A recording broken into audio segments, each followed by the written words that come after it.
Recuerdo nada más. ¿Tenemos alguna pregunta sobre esto, sobre la cuestión del examen que ya está programado para este viernes?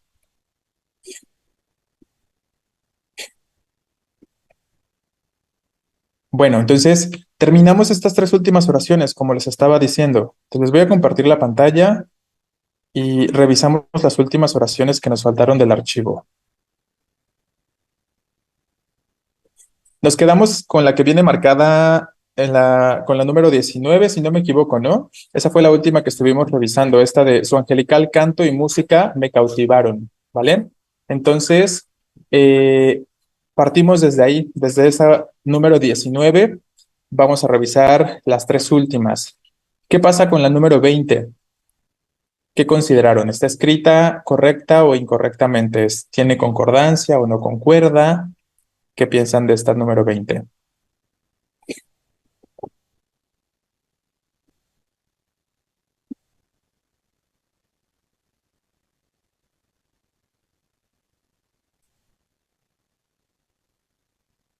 Exacto, está mal, ¿no? Esta oración número 20 está mal por las cuestiones del cuantificador, ¿vale? Entonces, como ya hemos comentado, el cuantificador cuando no está introducido por determinante, ¿por qué no dice una multitud de personas, ¿no? Dice simplemente multitud. Y para este sentido, sabemos que el verbo forzosamente tendrá que ser un plural, ¿no? Entonces, y no tiene determinante. Exacto, correcto, Yáñez, ¿no? Entonces tendríamos que decir multitud de personas presenciaron el acto desde la plaza, ¿no? Entonces, esa número 20 la vamos a poner en rojo porque es incorrecta.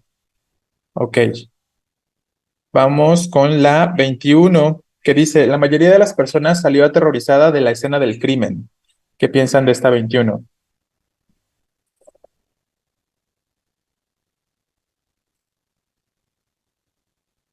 Por ahí algunos dicen que bien, varios, de hecho, varios consideran que está bien, algunos dicen que se puede de ambas maneras, pero les reitero, y esto piénsenlo como una cuestión muy básica. Siempre que vean oraciones con cuantificador, exacto, hay adjetivo, dicen por acá, ¿no? Efectivamente, justo. Entonces, esa sería mi sugerencia y creo que ya se los había comentado, pero se los repito. Siempre que encuentren una oración donde tienen que pensar en esta regla del uso de cuantificadores, ¿no? Siempre que tengan que pensar en el uso de cuantificadores, como en este caso mayoría, multitud, eh, chequen si hay adjetivo o no. Me refiero a adjetivo funcionando como atributo, ¿no? A eso me refiero específicamente. O a adjetivo funcionando como complemento predicativo. Eso es lo que tienen que observar. Si hay algún atributo o complemento predicativo, como hemos dicho, que esté acompañando al verbo para ese caso. Y aquí lo hay, ¿no? Entonces, sí tengo a mayoría introducido por determinante a mi cuantificador, pero aterrorizada es un adjetivo calificativo, ¿no? Es una característica. Entonces, recuerden ahí que en este caso sería un complemento predicativo. De manera concreta estaríamos hablando de un complemento predicativo para esta número 21, ¿no? Entonces, el verbo forzosamente tiene que ser plural, concordando el adjetivo aterrorizada con el sustantivo plural del sujeto, con personas, ¿no? Entonces tendríamos que decir, como ya algunos de ustedes lo están escribiendo, la mayoría de las personas salieron aterrorizadas, no aterrorizados, porque la concordancia es con personas, ¿no? Que es un plural femenino específicamente. Entonces salieron aterrorizadas de la escena del crimen. Entonces 21 también está mal. Y por último, la 22. La perdiz es uno de los muchos platillos que se sirven en este restaurante. ¿Qué piensan? Aquí, ¿qué regla tenemos que pensar? ¿Cuál es la regla que tenemos presente en esta oración número 22? Parte y todo, ¿no? Construcción partitiva, exacto, donde hablamos de la parte y el todo. Y recuerden, ¿no? Con respecto a la parte y el todo, hemos dicho, tanto la parte como el todo deben compartir el exacto mismo género, ¿sí? Si la parte está en plural, perdón, no en plural, si la parte está en masculino, el todo debe ser masculino. Si la parte está en femenino, el todo debe ser femenino. No pueden variar en este sentido, ¿no? Esta sería la situación básica, la situación general. Y como ya les he dicho, el referente realmente no es tan relevante, ¿no? Porque algunos dicen que está mal. Me imagino que porque piensan que es la perdiz, ¿no? Y piensan en femenino. Pero estoy hablando de platillos. Mi todo, ¿cuál es? La palabra platillos. Y platillos, pues es un plural masculino, ¿no? Entonces, aunque la perdiz sea un femenino y platillos, en este caso el todo es un masculino, pues mi parte tiene que concordar forzosamente con este todo platillos, ¿no? Efectivamente, como ya lo están escribiendo por aquí, lo importante es más bien la concordancia exactamente entre la parte y el todo. No importa que la perdiz sea femenino, ¿no? Entonces, uno de los muchos platillos tenemos acá, ¿vale? Entonces, los dos elementos, la parte uno, muchos platillos el todo, sería también en masculino. Entonces, esta está bien, ¿no? La número 22. Claro, ¿no? Efectivamente, también el verbo debe ir en plural porque perdiz es un ave, es como un pollo, pero mucho más chiquito, ¿no? De color grisáceo. Entonces es un ave, como más parecido a la codorniz, podríamos decir, ¿no? Codorniz y perdiz son como muy similares en cuanto a su apariencia. Entonces es un ave. Y por aquí ponen, el verbo también debe ir en plural exacto, ¿no? Porque estamos hablando de los platillos que se sirven. Entonces vean cómo ese sirven se refiere a los platillos y no a la perdiz. Si aquí dijera, la perdiz es uno de los muchos platillos que se sirve en este restaurante, ahí ya tendríamos cuestiones erróneas con la concordancia, ¿no? Entonces, efectivamente, ahí lo ponemos en verde. Y el último ejemplo entonces es adecuado, es correcto. ¿Vale? Entonces, bueno, chicos, aprovechemos estos últimos minutos para cuestionar cualquier cosa que necesitemos esclarecer de forma concreta con respecto a las reglas de concordancia, porque ya es la última ocasión en la que lo vamos a abordar, que ya vamos a empezar con el siguiente tema, ¿no? Entonces, cualquier pregunta que necesiten plantear, es ahora, ¿no? El momento. Sí, adelante. Nos guiamos con el verbo para identificar el sujeto cuando sea confuso.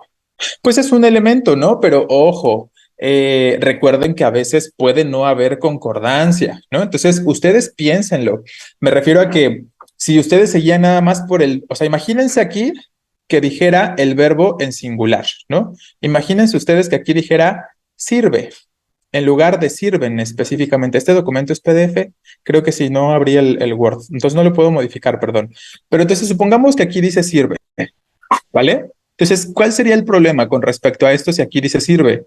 Pues que no porque el verbo es sirve, significa que mi sujeto tenga que ser la perdiz. De todos modos, bajo esta construcción de la oración, mi sujeto con respecto al verbo servir es específicamente los platillos, ¿no? O son los muchos platillos en este sentido, ¿vale? Entonces, ojo ahí. Entonces, no nada más que no se quede la idea de que entonces, si mi verbo es singular, eso ya me va a ir a mencionar específicamente cómo debe ser el sujeto. Más bien, piensen en el contexto de la oración, ¿no? Y piensen, si es el sujeto eso que con lo que se me quiere intentar referir en la oración.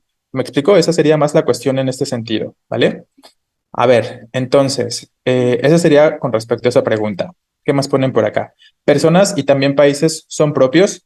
No, personas y países son nombres o sustantivos comunes, ¿no? Ninguno de esos son nombres propios. Recuerden que todos los nombres propios se escriben con mayúscula, ¿no? Entonces, nombres propios serían nombres de países, ¿no? En todo caso, pero la palabra países no serían, bueno, a ver, que a lo mejor estoy entendiendo mal tu pregunta, ¿no? ¿Esa era la pregunta? ¿Te referías a que si los nombres de personas y nombres de países son propios? ¿O te referías a que si sustantivo país y sustantivo personas son nombres propios?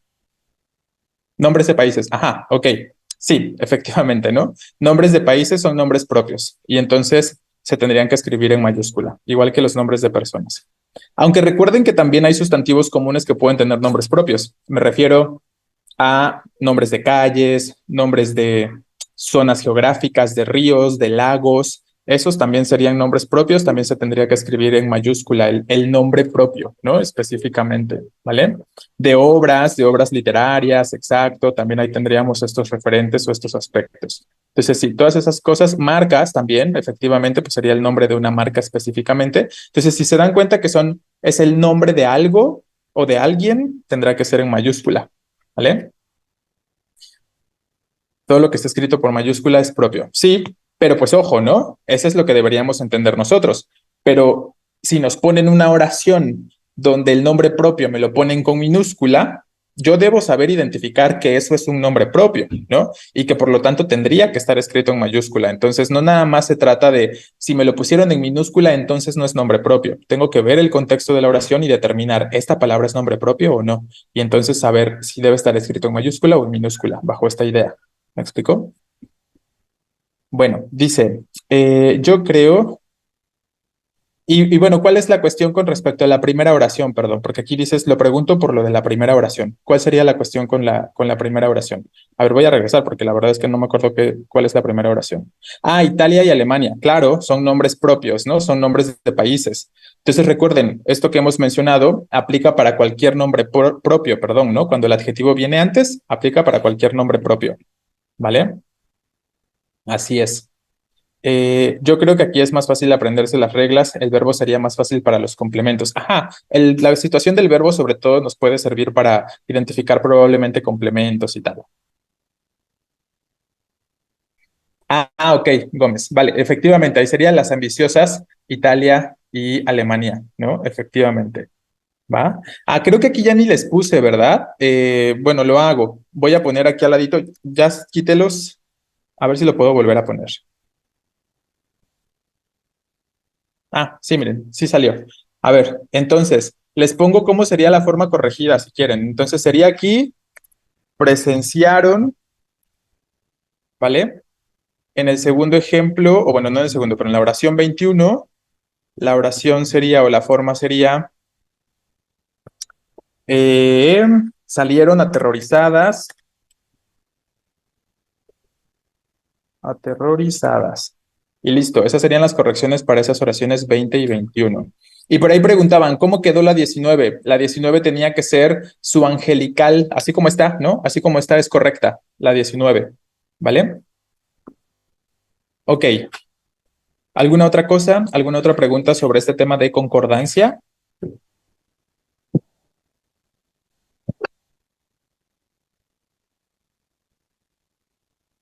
Bueno, pues yo creo que lo que queda es estudiar y pues tener las reglas presentes, como lo hemos venido comentando, para que sus exámenes sean más sencillos, ¿no? Más llevaderos con respecto a este tema, ¿vale?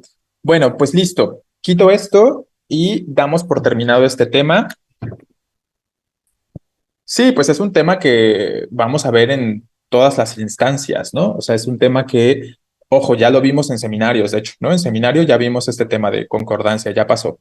Pero cada vez que haya seminarios, pues va a ser un tema que se va a revisar. Pero, o sea, no esperen a que sea el último seminario, ¿no? Para aclarar dudas, o no esperen a que sea la última revisión del tema. Es decir, desde ahora que es la primera revisión del tema, sí lo van a ver varias veces más conmigo, con Luis, si es que les da clases, o con Sandra, o con Odilia, con quien sea que les esté dando clases los sábados o los domingos.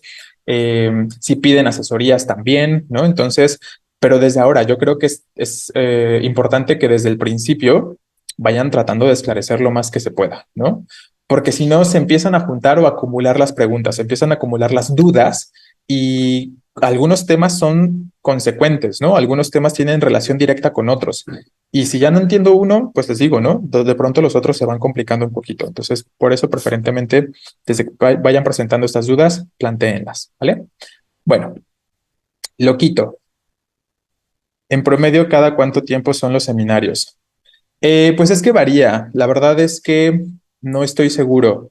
Por ejemplo, ahorita sé que eh, nos faltan, contando esta, 4 semanas más de seminarios, ¿no?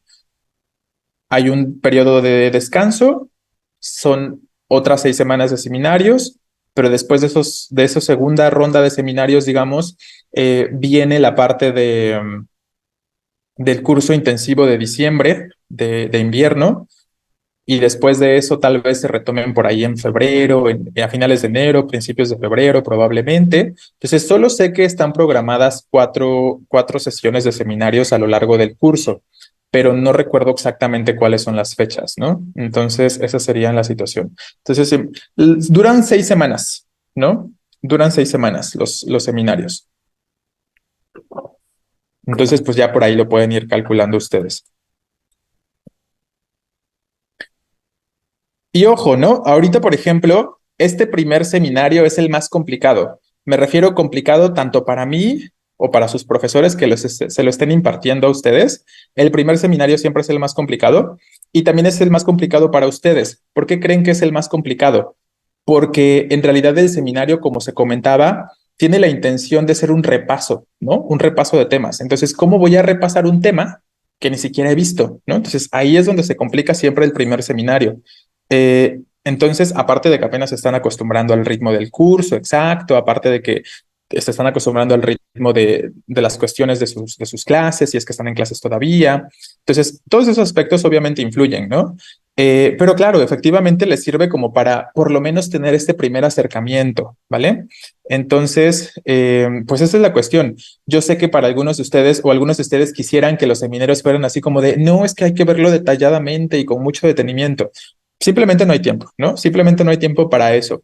Entonces, de hecho, no sé si se los llegó a comentar Jorge o Ricardo. No sé también qué tan extensos sean los temarios de premedicina y los temarios de matemáticas. El otro día escuché que ya van a terminar la primera vuelta de matemáticas, ¿no? Entonces, creo que es muy breve, creo que es bastante breve el temario de matemáticas, pero creo que el de premedicina y el de español son bastante más extensos. Y al menos probablemente el de, el de medicina y el de español ni siquiera terminen a abordarse todos los temas cuando se trata del primer seminario, ¿no? ¿Por qué no termina a abordarse todos los temas cuando se trata del primer seminario? Pues porque justo eso, ¿no? Hay varias preguntas, muchas de esas preguntas que realizan en los seminarios, honestamente, son preguntas muy básicas, ¿no? Pero está bien, ¿no? A lo que me refiero es a que está bien que las hagan, aunque sean preguntas muy básicas, porque hacerlas ahorita les va a permitir posteriormente enfocarse a lo que realmente es lo que va a venir en su examen, ¿no? Entonces esa es la cuestión con respecto a ello. Entonces sí, hay muchas preguntitas de repente por aquí, por allá, quieren saber como cuestiones que son muy simples en realidad y yo se las respondo para tratar, les reitero, como de afianzar eso, ¿no? Como de afianzar esa información que podría ser la más simple o la más básica y sobre ello, más adelante, pues ya no van a tener esas dudas y van a estar más atentos a lo que es lo importante. Y también los temas se van a poder revisar con un poquito de mayor ¿cómo decirlo? Como de mayor ritmo, ¿no? Como de mejor manera. Entonces, eso es lo que sucede siempre en el primer seminario.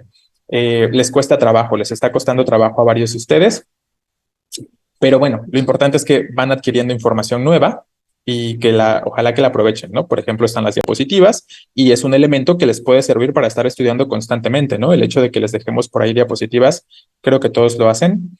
Entonces, pues aprovechen ese material, ¿no? Aprovechen esos recursos que se les pueden ir proporcionando. Sí, les comentaba con respecto, me preguntan por aquí si podía repetir lo del examen, que el examen va a ser el viernes, ¿no? Ya habíamos quedado, el viernes es el examen y los que no puedan entrar el viernes lo hacen el jueves de 7 a 8. ¿Sí? Esa es la cuestión, que de 7 a 8, si tú, por ejemplo, Chavarrieta, no puedes entrar a la clase el día viernes, lo vas a hacer el jueves de 7 a 8.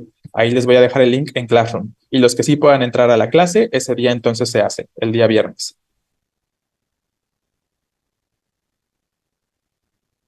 Vale, de nada. Bueno, chicos, entonces vamos a aprovechar, tenemos media hora perfecto para empezar a hablar de signos de puntuación, que es algo que ya empezamos a abordar justo en los seminarios este domingo. Para los que entraron, seguramente recordarán que este domingo empezamos a hablar de signos de puntuación, ¿no? No vimos todos, nos faltan por ahí como 3 signos de puntuación diferentes, los vamos a revisar en las próximas sesiones. Voy a quitar esto. Pero pues sirve este tiempecito que tenemos disponible para que lo podamos ir planteando. Obviamente durante las clases pues lo vamos viendo con mayor detenimiento, ¿no? Tenemos un poco más de tiempo. A ver, entonces, esta sería nuestra unidad 3, ¿vale? Vamos a poner unidad 3, ortografía, sería la unidad 3. Ay, perdón. Y el primer tema de esta unidad 3 será signos de puntuación. Hoy vamos a empezar a hablar por lo menos de la coma. Entonces, sobre los signos de puntuación, y ya se los mencionaba a los que seguramente lo recordarán, los que entraron el día domingo, los signos de puntuación son un elemento esencial en los textos, que nos permite proporcionar de sentido al texto. Entonces, los signos de puntuación son un elemento de coherencia, un elemento que permite entonces relacionar de forma adecuada las ideas en un texto, y al poder relacionarlas de forma adecuada, entonces vamos a poder entender de manera adecuada el texto, el sentido, lo que se nos quiere compartir como información, ¿no? Entonces, lo vamos a plantear a manera de introducción, digamos, de esa forma, ¿no? Pues pondremos que los signos de puntuación representan un elemento que permite hilar, bueno, vamos a poner la hilación para que no haya confusión ahí con la palabra hilar. Entonces, un elemento que permite la hilación adecuada entre las ideas y que a su vez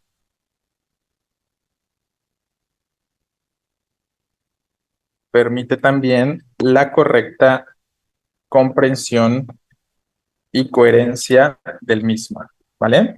Entonces, lo que sucede de pronto con los signos de puntuación es que existen muchas reglas, ¿no? Muchas reglas específicas. Y así como les he comentado que la concordancia tiene muchas reglas, no nada más las que revisamos aquí, exactamente lo mismo sucede con los signos de puntuación, ¿no? Nosotros también vamos a retomar las reglas que nos interesan más, ¿no? Pero, por ejemplo, el uso de la coma es súper extenso, ¿no? El uso de la coma les puede llevar muchísimo tiempo revisarlo, porque tiene casos muy concretos, tiene casos muy específicos, ¿no? Como qué pasa con la conjunción y su relación con la coma, por ejemplo, ¿no? O qué pasa con la coma y todas las excepciones que pueda representar cuando se escriben entre fechas, en un contexto de un documento, de una carta. Algunas de estas cosas ustedes ya las conocen, porque son cosas que han visto probablemente desde la primaria en un principio, ¿no?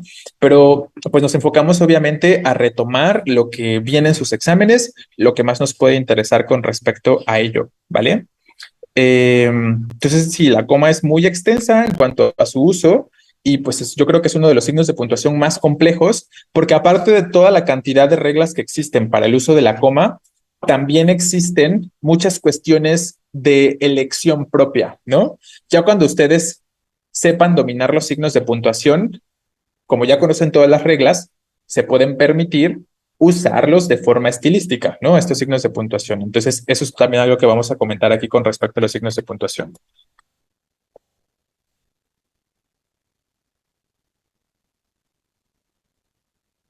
Los signos de puntuación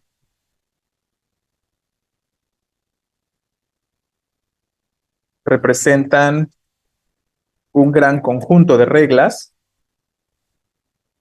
pero también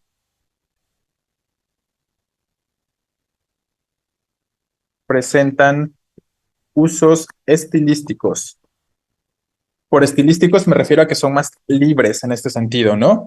Obviamente todo lo que revisamos en la clase, pues son reglas, ¿no? Nosotros nos vamos a enfocar a las reglas, pero de ahí en fuera sí es cierto que hay muchos aspectos que corresponden completamente al estilo, ¿no? Específicamente.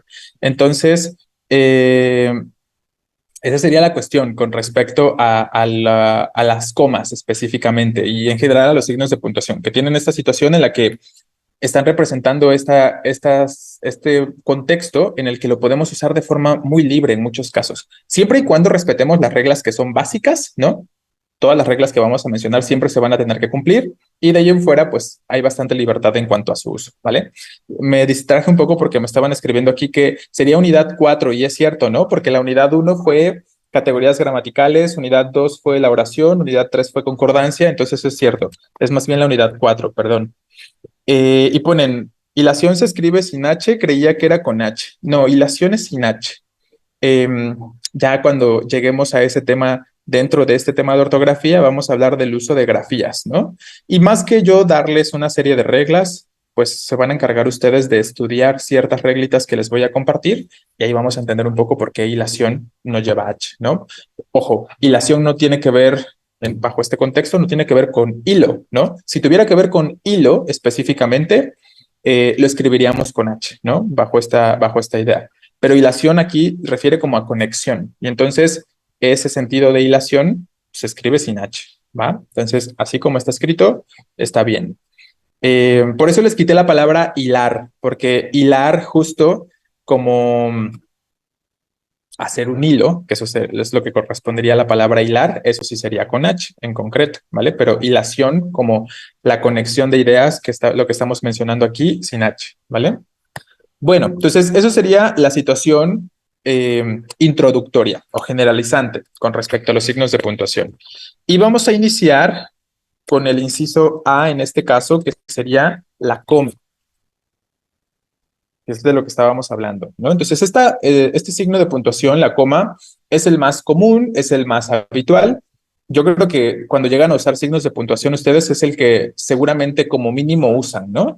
Espero, quiero pensar que como mínimo usan coma para separar ideas. Entonces, en concreto, la coma tiene un uso muy específico con respecto a que la vamos a utilizar para relacionar ideas o segmentos, más bien segmentos oracionales que tienen una relación muy estrecha de dependencia, ¿no? Entonces, todo lo que se esté relacionando a través de una coma es porque es muy dependiente con lo demás, ¿no? Todas las ideas, entonces, todos los segmentos de palabras que tenga dentro de una oración relacionándose por comas son segmentos muy dependientes entre sí, ¿no? Entonces, vamos a ponerlo así. Los segmentos que se relacionan a través de este signo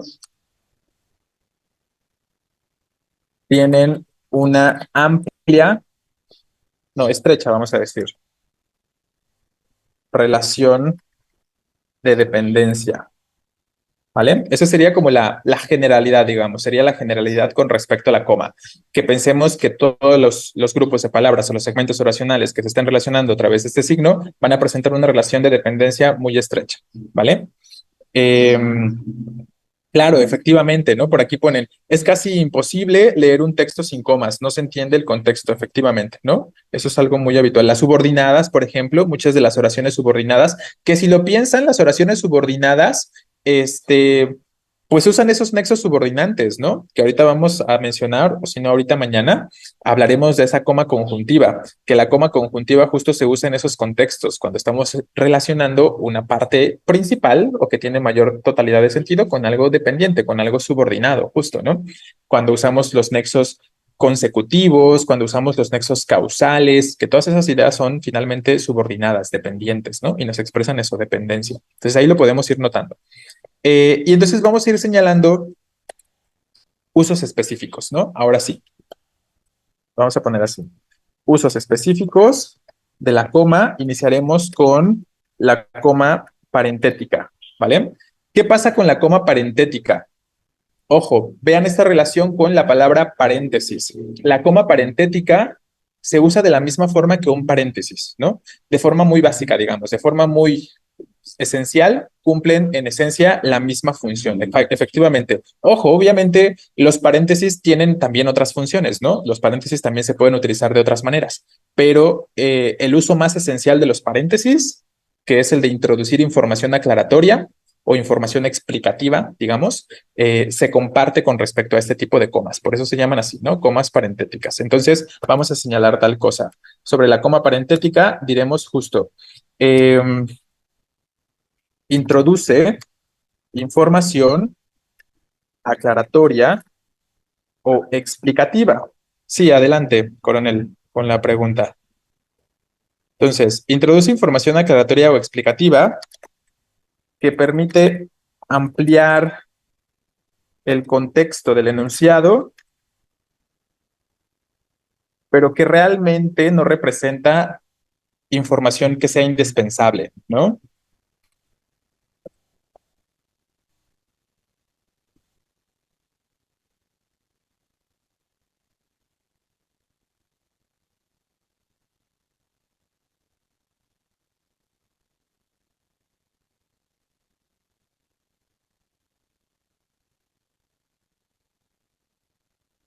Ok, ahí tendríamos la explicación, ¿vale? A ver, ponen por acá. Si decimos, como veo que me dejaste de seguir, voy a hacer lo mismo, está bien con las comas. Pues solo es una coma, pero sí, efectivamente, ¿no? Es correcto. Como veo que me dejaste de seguir, coma, voy a hacer lo mismo. Y ahí ves esta relación de dependencia, ¿no? lo voy a escribir, el enunciado, la oración, para que vean esto que les estoy diciendo de cómo la coma siempre, siempre, siempre va a establecer una relación de dependencia, ¿no? Si yo no tengo la relación con respecto a ese dato o con respecto al resto de del enunciado y la relación a través de la coma, no alcanzo a comprenderlo, ¿no? Puedo ver que se necesita de lo otro. Entonces, eh,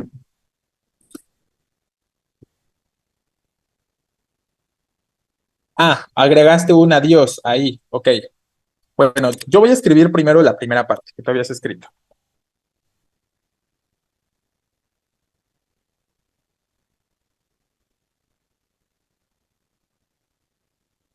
Eso es lo que voy a escribir en un principio. Ahorita agregamos la otra partecita. Entonces vean, ¿no? ¿Qué estoy haciendo con esa coma? Relacionar dos grupos de palabras, ¿no? Relacionar dos segmentos de la oración. Piensen en cómo uno necesita del otro, forzosamente, cómo me está estableciendo entonces una relación de dependencia, ¿no? La primera parte, que justo sería la parte subordinada, la parte dependiente, y yo no puedo decir simplemente, como veo que me dejaste de seguir. Si yo digo eso y nada más, no poseo una totalidad de sentido, no estoy terminando la idea, ¿no? Entonces esa coma, con relación a lo que se dice después, justo me está señalando en esencia esta dependencia, ¿no? Esta relación de necesito de lo otro que viene también después de la coma, ¿no? Estoy diciendo que es todo una misma idea, que es todo un mismo enunciado, perdón, y que esta coma me está estableciendo esa relación bien estrecha, bien dependiente entre las dos partes, ¿no? Y ahí podemos ver un caso. Y en todo ejemplo que pongamos con respecto a la coma lo vamos a notar, ¿no? Vamos a notar cómo la otra parte se necesita para que alcance a entenderse de manera concreta. Tiene que haber una pausa, dicen por ahí. No necesariamente, ¿no? Ojo, les sugiero eso. Eliminen la idea de sus cabezas de que las comas representan pausas, ¿no? Si ustedes van por la vida pensando que las comas representan pausas, pues yo les preguntaría, ¿y de cómo la pausa, no? O sea, ¿cuánto tiempo se supone o en general los signos de puntuación? Porque a lo mejor, no sé, en mis tiempos, cuando yo iba en la primaria, eh, cuando yo iba a la primaria específicamente, me sucedía eso, ¿no? Cuando nos enseñaban con respecto al uso de de los signos de puntuación en concreto, de repente sucedía que nos decían, el punto es para una pausa larga, el punto y coma es como para una pausa mediana y la coma es para una pausa más breve, ¿no? Pero realmente no funcionan de esa forma los signos de puntuación, ¿vale? Entonces, por eso yo les planteo esta situación, ¿no? Con respecto a lo que estamos planteando aquí. Piensen en los signos de puntuación como un elemento que me permite relacionar ideas, que me permite hilar de forma adecuada, que me permite tejer, conectar de forma adecuada mis ideas. Sí es cierto que algunos de estos signos de puntuación, en algunos casos, efectivamente en algunos contextos, implican que se haga una pausa, eso es cierto, pero en realidad es el uso menos común. El uso menos común o la razón menos común para usar una coma, un punto o cualquier signo de puntuación es eso de las pausas, ¿no? El uso más esencial es efectivamente establecer relaciones, ¿vale? Por aquí me ponen que si soy disléxico o por qué me como las letras. Bueno, yo que yo sepa, no lo soy, ¿no? Pero pues evidentemente estoy escribiendo rápido, estoy tratando de explicarles simultáneamente, así que son errores, ¿no? Entonces, si ves o ven que me faltó alguna letra, pues ustedes agréguensela, ¿no? Evidentemente no pasa absolutamente nada. Es decir, se entiende, ¿no? Si no se llegara a entender la palabrita, entonces ya me dicen, oye, ahí te faltó una letra y no alcanzo a entender si dice tal o tal, ¿no? Entonces me preguntan, pero dime dónde y te lo corrijo para que no te moleste tanto, ¿va? Entonces, esa sería la cuestión con respecto a ello, ¿va?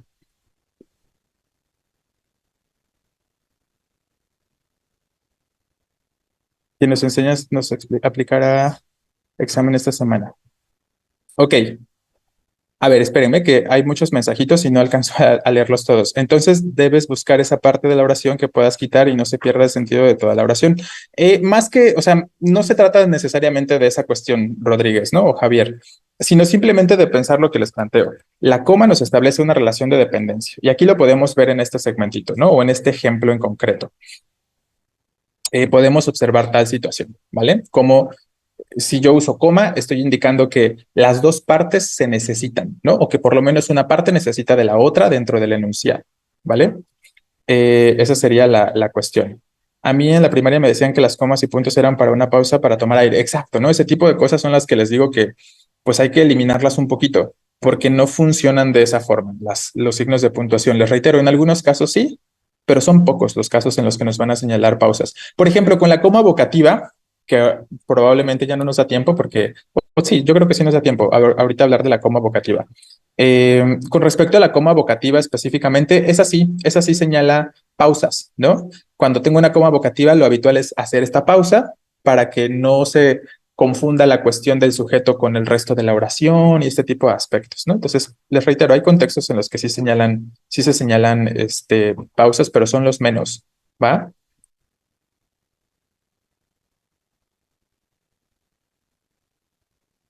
Bueno, entonces vamos a poner ejemplos de lo que estamos mencionando con respecto a la coma parentética. Que ya dijimos, ¿no? Como les estaba comentando, ya vi aquí, me faltó la O acá, ¿no? Entonces, como estábamos comentando, con la coma parentética introducimos información que sea aclaratoria o que podemos entender como explicativa, ¿vale? Y ya sabemos que esto nos va a permitir ampliar el contexto del enunciado, ¿va? Pero recuerden, la información parentética realmente no representa información que sea indispensable. La información que es parentética no necesito forzosamente ponerla. Simplemente me sirve para ampliar el contexto de la oración, este tipo de aspectos, ¿vale?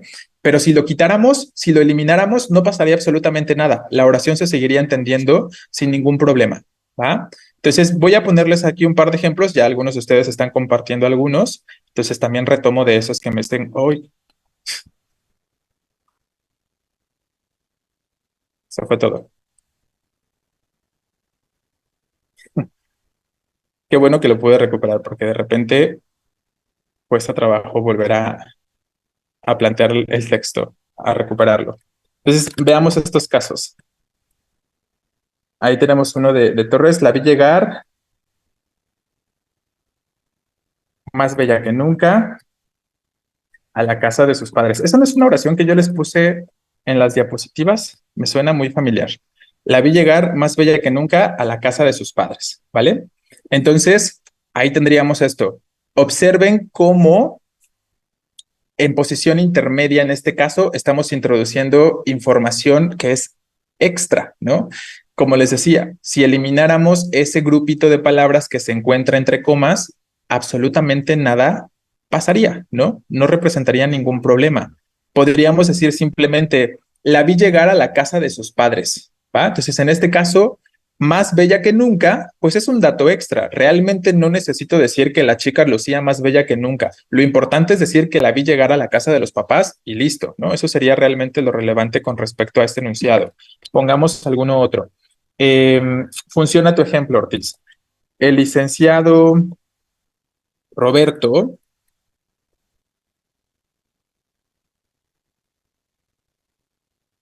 escritor mexicano, es autor de muchas obras. Muy bien. Funciona, ¿no? Entonces ahí tenemos, ¿qué es lo realmente importante por decir? El licenciado Roberto es autor de muchas obras y entre comas estoy introduciendo información parentética, ¿no? Información que, les reitero, es información aclaratoria, es información extra que me permite ampliar el contexto de mi enunciado, pero que no lo necesito de forma obligada para entenderlo, ¿no? Entonces, lo que tenemos entre comas en este caso sería justo información parentética, escritor mexicano, ¿no? Que es un dato extra. Ok, ¿qué más? A ver, vale. Star Wars, mi saga favorita, terminó en la novena entrega. Vale, también funciona, ¿no? Realmente no necesito decir que es mi saga favorita. Lo que realmente quiero compartir es que la serie o la película, más bien, terminó en en la novena entrega, ¿no? Entonces, justo lo señalamos por acá. Ok, entonces con esos tres ejemplos yo creo que puede bastar, ¿no? Por aquí escribieron otro, la vi llegar en una moto negra a la casa de sus padres. Bueno, lo voy a retomar solo porque esta es una oración complicada. Por la forma en la que la construiste, personalmente me cuesta trabajo ver eh, que sea esta cuestión de información parentética.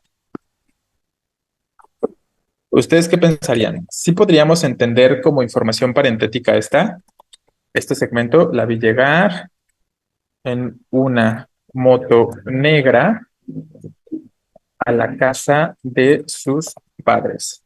Entonces, solo porque usas las comas en realidad para este caso, podríamos llegar a suponer, Navarro, que en tu ejemplo hay información parentética. Y eso es como algo que resulta complicado con la información parentética o con las comas parentéticas, que a veces piensan que cualquier cosa que ustedes quieran eliminar de la oración podrían ponerlo entre comas y listo, así funciona, pero no necesariamente es de esa manera, ¿no? O sea, a mí me parece que en este ejemplo que tú escribes, exacto, es más como un complemento circunstancial, efectivamente, ¿no? Entonces, realmente no estás afectando en este sentido en agregar un dato que resulte extra, no estás afectando agregando un dato que resulte innecesario como tal, ¿no? Entonces, yo creo que necesario ahí como una cuestión de información parentética no lo es, ¿no? Podría simplemente quitarlo y vean la diferencia, ¿no? Si yo quito estas comas, noten cómo la oración se sigue entendiendo perfectamente. La vi llegar en una moto negra a la casa de sus padres, ¿vale? Esa sería la cuestión. Ahora quiten las comas parentéticas que tenemos en los ejemplos que pusimos y pierdo la fluidez, ¿no? Pierdo la continuidad del enunciado. Si yo digo, Star Wars, mi saga favorita, terminó en la 9ª entrega. El licenciado Roberto, escritor mexicano, es autor de muchas obras, ¿no? Entonces, noten esta breve, pequeña diferencia en cuanto al ejemplo que tenemos al rinconcito abajo, que les digo, no es necesario realmente señalar eso como información parentética, cuesta trabajo entenderlo como información parentética, exacto, se pierde el énfasis, como dice Cortés, ¿no? Efectivamente, como que se pierde el énfasis en este caso y en los que tenemos escritos del lado izquierdo, para que se note que es información parentética, como que tenemos que hacer este énfasis, ¿no? Aquí también funciona lo de la pausa. Aquí también aplica como pausa la cuestión de la coma, ¿no? Para señalarnos esta pequeña pausa para introducir esta situación de la información parentética. Entonces, no es tan funcional ese ejemplo, por eso no lo agrego a la lista que tenemos como la oficial, digamos, ¿no? Espero que alcance a entenderse lo que comenté sobre ello. En el primer ejemplo sí se puede entender si las comas, ¿no? Pues esa es la cuestión, lo que les estaba comentando, ¿no? Que también ese es como el, no peligro, pero la complejidad, esa es la complejidad justo del uso de las comas parentéticas, que no siempre es tan claro, ¿no? No siempre es tan claro si realmente las podrías poner o las podrías quitar, pero las dos cosas podrían funcionar en algunos contextos, ¿no? Les reitero, como en esa, la vi llegar más bella que nunca a la casa de sus padres. Si le quieres agregar como mayor fluidez en este sentido, sin necesariamente hacer el énfasis, puede funcionar, ¿no? Efectivamente puede funcionar, ¿vale? Entonces, esa es la cuestión. Y por eso les resulta confuso para muchos de ustedes, porque de pronto piensan, pero es que aquí sí se entiende esto como información parentética. Si lo eliminara, podría tener sentido. Simplemente no funciona así siempre, ¿no? Simplemente son cuestiones que ya vamos a ir desarrollando. Digamos que vamos, llamémoslo en este momento una especie de intuición que vamos a ir desarrollando conforme vayamos viendo más ejemplos y estemos haciendo ejercicios y vamos a notar cómo de pronto sí puedo ver muy claramente que algo es información parentética, ¿no? Y de pronto queda la duda si puede funcionar o no como información parentética. Y si quitamos el último sintagma, digamos, aún se deja la coma entre la vi llegar en una moto negra. No, claro, ¿no? Si tú quitas la última coma, te refieres a la casa de sus padres, ¿no? Si quitamos este segmento de a la casa de sus padres en esa oración. En este caso no pasa nada, ¿vale? Pero depende de la forma en la que está construida la oración. Por eso les reitero, ¿no? Piensa de la misma forma en como pensaste en la primera oración y tú considera, aplica para la segunda, lo puedo pensar como una generalidad o realmente no me sirve pensar de esa forma, ¿vale? Cuando ustedes tengan, yo les sugiero eso, cuando tengan como ideas con respecto a de qué manera pueden absorber mejor la información, de qué manera la pueden traducir a algo que ustedes entiendan de mejor manera, y luego les gusta también hacer como eso, ¿no? Como pensar en estructuritas o pensar en formulitas, a veces podrá funcionar, ¿no?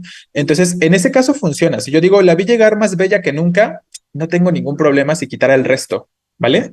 Entonces, ojo ahí. Pero en cambio, vean cómo en el ejemplo de abajo, yo no puedo decir simplemente el licenciado Roberto, escritor mexicano, ¿vale? Se dan cuenta cómo no puedo quitar el último segmento y hasta eso pierdo el sentido de la oración. Entonces, ahí es de manera mucho más clara ese ejemplo, lo de escritor mexicano, algo perfectamente parentético en este sentido. ¿vale? Entonces esa es la cuestión con respecto a ello.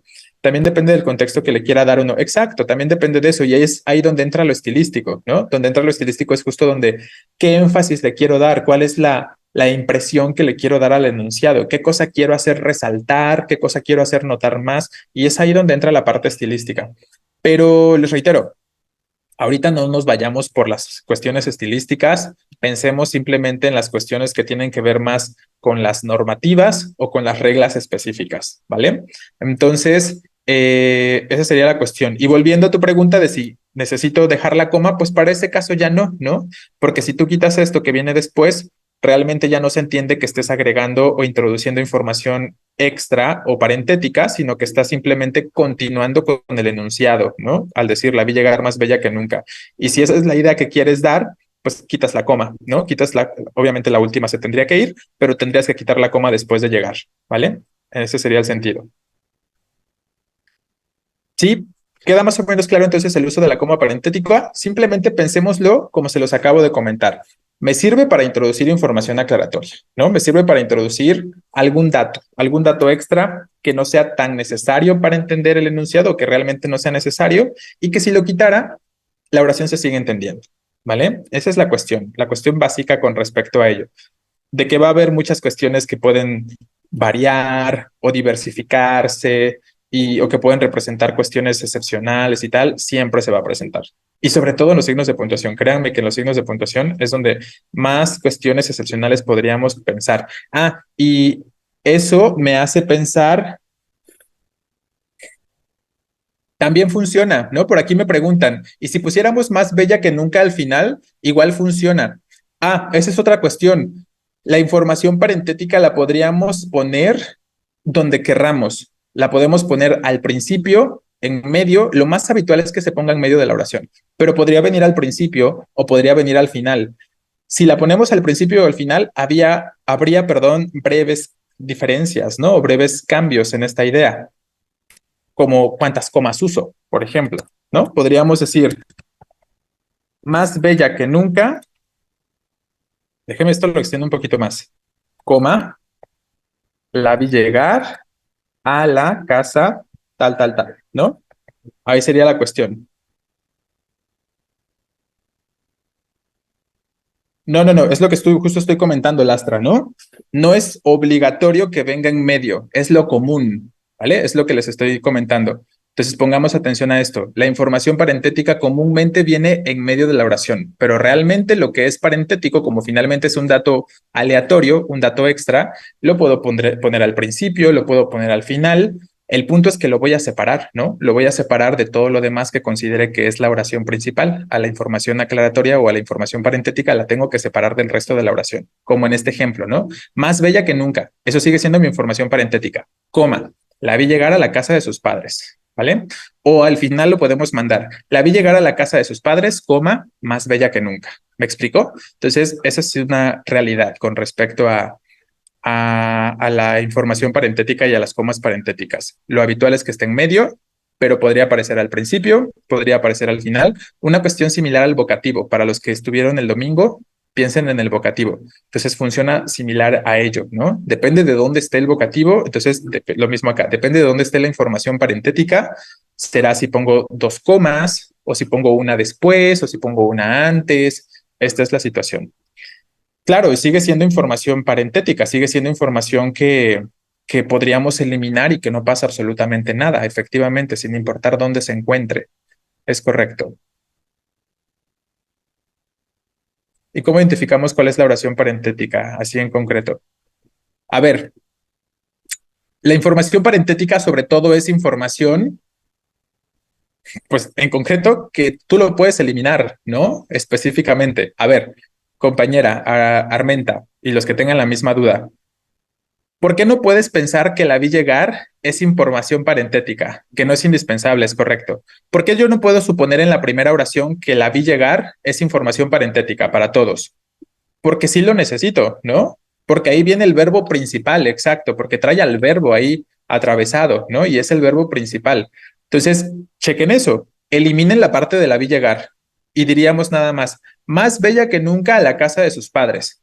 ¿Eso me da una oración con totalidad de sentido? ¿Eso me dice que la oración se entiende? No. Entonces, la vi llegar no es información parentética, ¿no? Es lo que estamos diciendo. Realmente, lea, por eso lean, ¿no? La información. ¿Qué dice acá? Realmente no representa información que sea indispensable, les estoy poniendo acá, ¿no? Para la comprensión de la oración. ¿A qué podemos traducir esto? Que si yo lo quitara, no pasa absolutamente nada. Esa es la oración parentética, o esa es la, más que la oración, esa es la información parentética, la que puedo quitar, la que no es necesaria, la que si elimino, la oración se sigue entendiendo. Por eso estamos haciendo este experimento, ¿no? Como este proceso de tachar lo que les estoy señalando como información parentética ahí, para que se den cuenta de que no hay ningún cambio en el sentido del enunciado, no se genera ningún cambio en el sentido del enunciado, simplemente es como si perdiera unos cuantos datos, pero no son relevantes realmente o indispensables, ¿vale? Entonces, esa sería la cuestión. Y se las tacho aquí también para que entendamos que sigue siendo esto información parentética, ¿va? Entonces, piénsenlo así como un dato extra. Esa es la información parentética. Bueno, chicos, se nos fue en realidad más tiempo de lo que quería en este uso, pero espero que estemos quedando lo más claro posibles, ¿no? Algo más que quisiéramos plantear sobre este uso de la coma parentética, necesitamos agregar algo extra.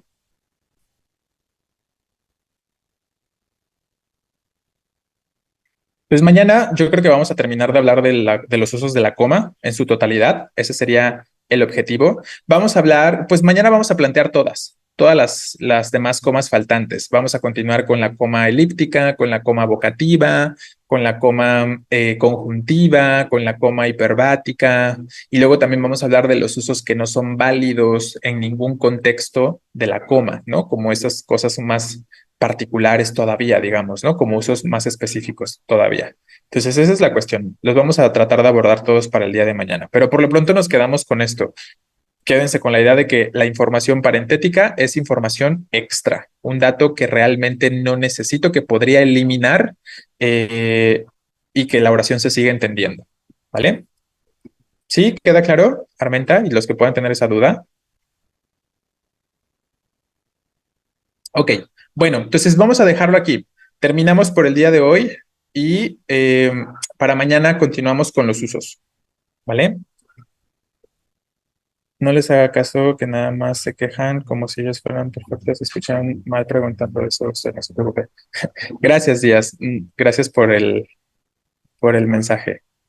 Bueno, nos vemos entonces mañana, ¿vale? Que tengan un buen inicio de semana. Se cuidan.